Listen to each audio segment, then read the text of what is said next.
Hey, I'm Gina. Welcome to the Oh, There's More podcast, a space to get real and go deep. No more just checking the boxes and going through the motions. It's time to live out the beautiful life that God has written for you. In this episode, we'll talk about what community is and why we need it. I am really excited about today's episode because it's been an area where I found a lot of healing, and I just have a feeling that it's going to be encouraging. So I want to start with talking about what independence is, and more specifically, what it isn't, because I feel like it's a big reason why it's hard for us to know how to function within a healthy community. We believe that we are weak if we don't handle it all ourselves. That mindset of, I'm an independent woman and I don't need anyone. Listen, personally, I can build things. I can fix things. I have a ton of tools. I can move furniture around. I can start a fire. I don't know. There's lots of things that could fall into that category of not needing anyone else around. But that really stems from a place of having to prove something to someone. And I'm here to tell you that there's nothing you need to prove to anyone, and having people around you to support and help you is a must. And it's amazing. A lot of times we believe the lie that everything is all our responsibility, which is this false burden that we have chose to pick up and carry that was never ours in the first place. Or we believe a lie that only you can do it because it has to be done a certain way. And we call this independence, but it's actually a need to be in control so that we can feel safe. And control is actually rooted in fear. If we invite people into our space or our bubble, that means that we may not have control anymore, and that can feel really scary. It can feel vulnerable and uncomfortable. And that topic of control and fear is definitely one I will cover at some point in the future, because I have had quite the journey with that one. So anyways, as with almost anything, there is a spectrum. And on one side of this community spectrum, we can be sitting there saying, nope, I do not need community. I don't need people. I'm good by myself. I'm independent. Everything is fine. I'm an introvert. That was me many years ago, and it was what I did to keep myself, quote, safe. On the other side of that spectrum, we think we can't survive without people. We have this unhealthy attachment. We're overcome by loneliness. We need people in an unhealthy way, and so we'll find anybody to be around. And that was also me many years ago, at least when it came to relationships. And so God brought me to this middle ground. I think it happens so often in our journey with God and our journey of healing that we can go from like swinging one way, way far on the pendulum, and then swing way far the other way. And then we're kind of brought into this middle ground because we've gotten to experience the two ends of the spectrum, the two extremes, if you will. And in the middle of this community spectrum is God's design. It's healthy attachment. It's healthy communication and relationships with other. There is a Greek word called koinonia, and it means fellowship or to have in common or to share. And it relates to connection, to community. It's not just the simple meeting together weekly where relationships are surface level, though. It involves this deeper connection and sharing of the life that we've been given. Community looks like sharing in one another's burdens as well as the good times. If you like to learn and research, look into the difference between independent cultures like here in America versus interdependent cultures like those in Asia. Just as a very broad classification, independent cultures tend to be more self-focused, while interdependent cultures are more reliant on one another. It's just part of how they function and operate. We were created to have each other for support in every way, and that's not something that you find very often, both because of how our country is and also because some of us are used to having to hold it all down by ourselves. We don't even know how to rely on anyone else because that's not something that we've experienced in our lives. We can't understand how to function in community where there's trust and you believe that people are there to help you, where you don't feel like there are strings attached or that you owe something back if someone helps you because that's not territory you've been in before. Communal living is actually how I believe God's intended us to live, but here in the US, the American dream is to separate into your own little family unit and build whatever empire you can separate from others. I've seen many situations in the recent years where people have opened up their home to someone who needs a place to stay. And what I have learned personally from experiencing this, from benefiting from an open door into another's family's home, is that people don't just want a roof over their heads. That's like a basic need being met, and it's high priority, right? It's very important. We need to have a roof over our heads and food and water and safety. But beyond that, deeper than that, people want a place to belong. That means not just an exchange of money for a room, but things like meals together, a safe place to face the ups and downs of life, where you're not judged or worried all the time about being perfect so that you don't get kicked out, right? Community can be like a mirror too. It causes us to really look at some things within ourselves that aren't so pretty. Being in community means being open. It means giving. It means thinking of others first at times, and that can be a hard thing to do. And if we've been hurt before and we don't want to experience that again, or we're filled with shame and it's causing us to want to stay hidden, so we isolate from others, forget community, right? We want to be alone.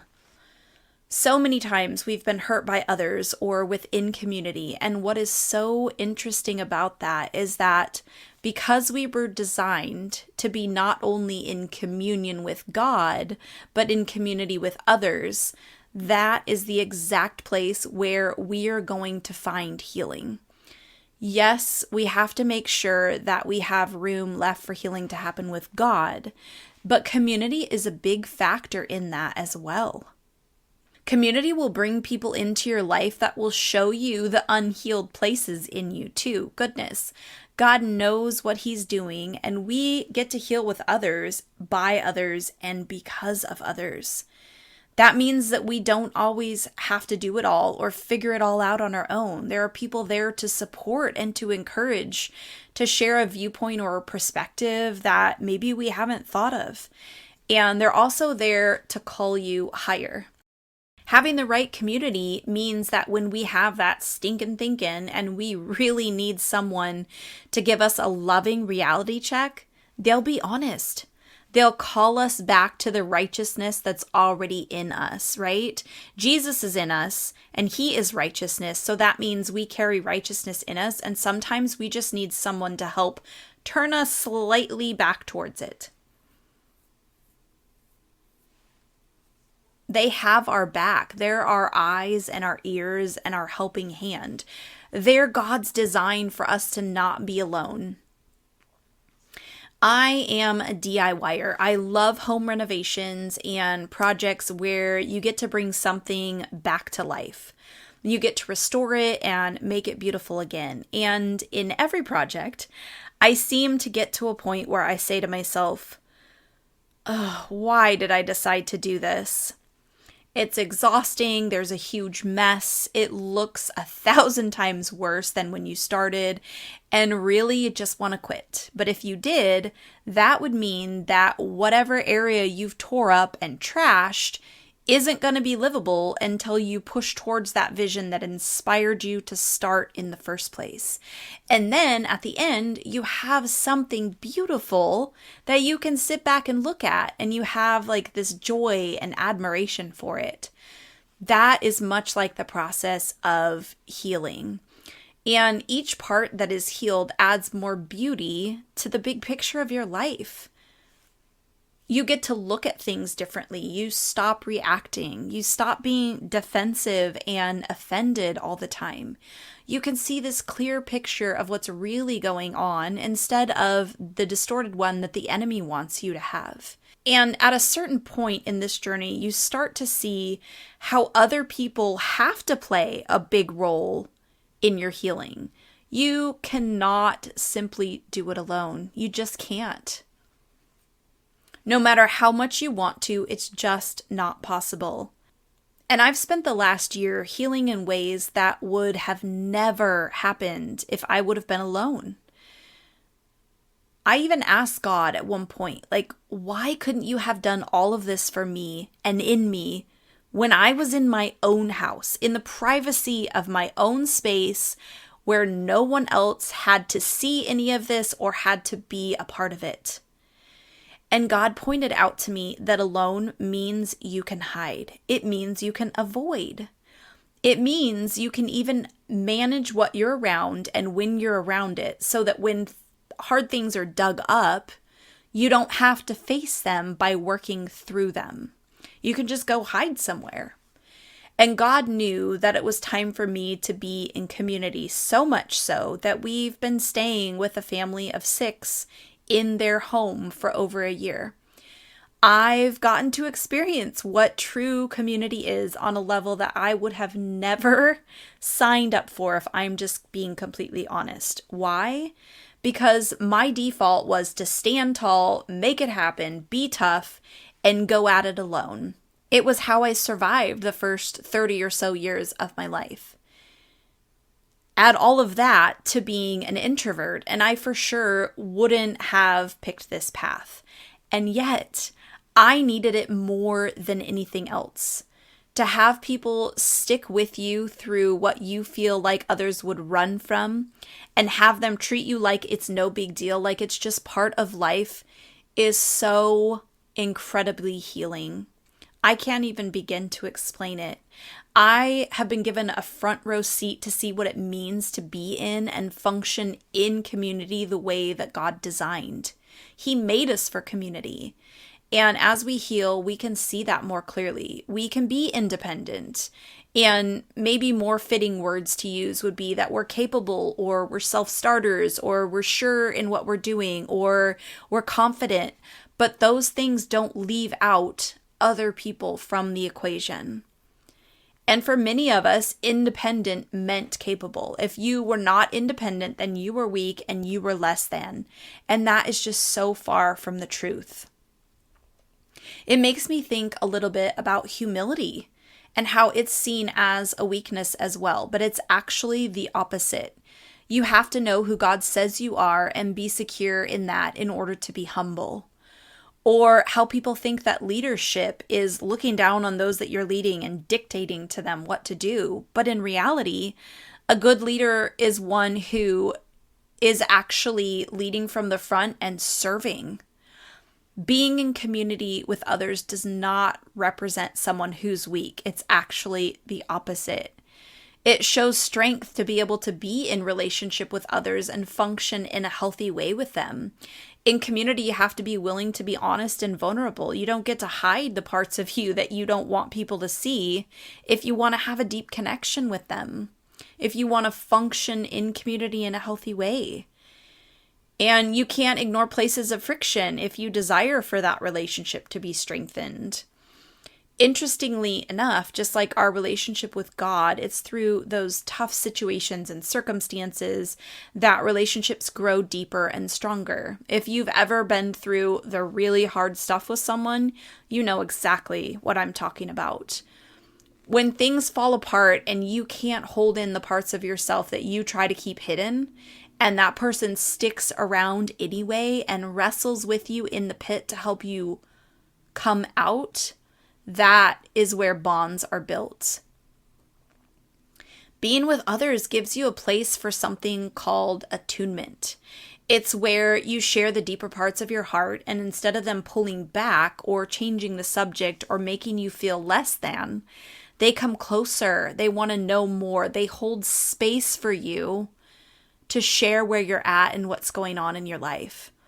And the enemy so deeply desires us to stay in a place that's filled with hurt, which in turn will keep us holding on to offense and unforgiveness without even knowing it. And this keeps us from relationships with others.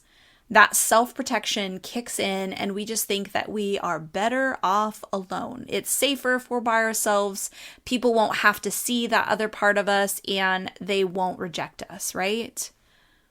There's no opportunity to be left alone and abandoned again if we're not in community.